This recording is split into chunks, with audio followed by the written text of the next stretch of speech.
Yes. So I just wanted to take a minute actually to just briefly show you the new Web Accessibility Initiative website. So the Web Accessibility Initiative is part of the W3C, the Worldwide Web Consortium, and they're the guys that write all the standards. Often, you'll hear WCAG, the Web Content Accessibility Guidelines, quoted when you're talking about accessibility. Well, these guys are the guys that actually write all of those standards.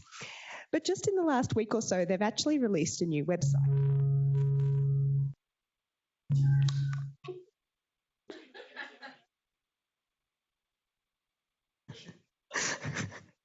I think anything that can go wrong is going to go wrong tonight.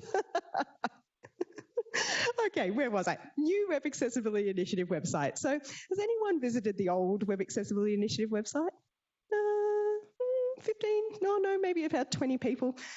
Who thought it was looking a bit tired, like it was done, say, 20 years ago? Yeah, pretty much everyone.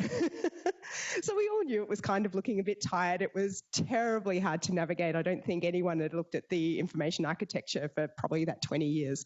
So they actually, the last probably a good year and a half actually, have been working on this brand new website, and it has just been released. So I wanted to bring to your attention to it because the way website always had fantastic materials, but everyone just didn't want to go to it. So this is the website that you can see up on the screen. It has 6 top-level sections, accessibility fundamentals. So if I actually go into the accessibility fundamentals, that sort of gives you your introduction to accessibility. The perspective videos are particularly good, especially if you're trying to show people, I guess, some of the different ways you can address accessibility and the impacts. There's about a series of 10 that were actually released last year, I think, on Global Accessibility Awareness Day. And some actually great resources which are more text-based about how people with disability use the web. So that's a great section to start with. They've also got some planning and policy information. That's the next section. So planning and managing your accessibility. So this is sort of from the project management side of things or the organisational policy side of things. I know they're currently working on an updated business case, and they're doing awesome work on that. So that should be out. Actually, I won't say should be out because they're having a bit of trouble finding case studies, but I'd say within the next month or so, certainly. We then get to design and development. So we've got some introduction to tips to writing, tips for designing, and tips for developing.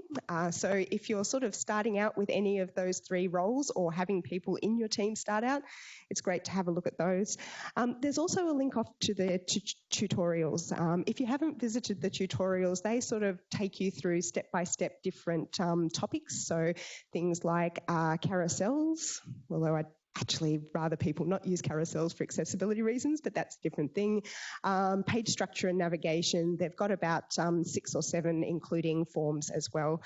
So they've got some great information in there. And also that's a bit more techie. So for any developers, it's got code samples in there. We then have the testing and evaluation section, so more getting on to how we review accessibility, particularly against the standards that the W3C puts out. If you're starting out in accessibility, Easy Checks is a fantastic way to start out testing your website. It takes some easy things that you can do yourself and check yourself on your website. So things like, is it keyboard navigable? Do I have the right page title? So as you can see up there with the tabs, we've got beautiful, meaningful page titles. If you're starting out with testing, that's an awesome way to start.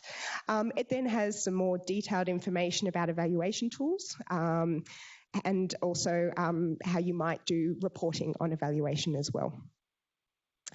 Teaching and advocacy. So in here, we've got a number of topics, making presentations accessible.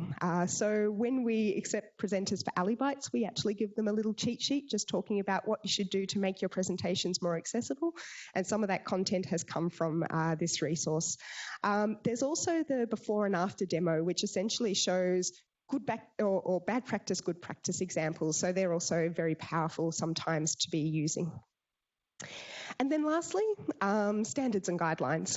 So this links off to all of the relevant standards for accessibility. So good old WCAG, as I said, ATAG, Authoring Tool Accessibility Guidelines for things like CMSs, anything essentially that's really creating a product. User agent accessibility guidelines. So these are the guidelines that like our web browsers and our screen readers are supposed to follow. And then good old WAIARIA, which we heard from Andrew. So you can link off to that. And then a few other specifications as well. So I wanted to give them a plug. They've done an immense amount of work to get to this point. Interestingly, so I actually sit on the group, the Education and Outreach Working Group that does all this, and there's about one person that is full-time employed by the W3C to actually do this, and a lot of other things as well. Everything else is volunteer. So they've put an awesome amount of effort into it, and I wanted to share that with you and say, don't, go, oh no, I can't go to the WAI website or send people there, which is often what people have said in the past. Do go and have a look at it now that it has been refreshed.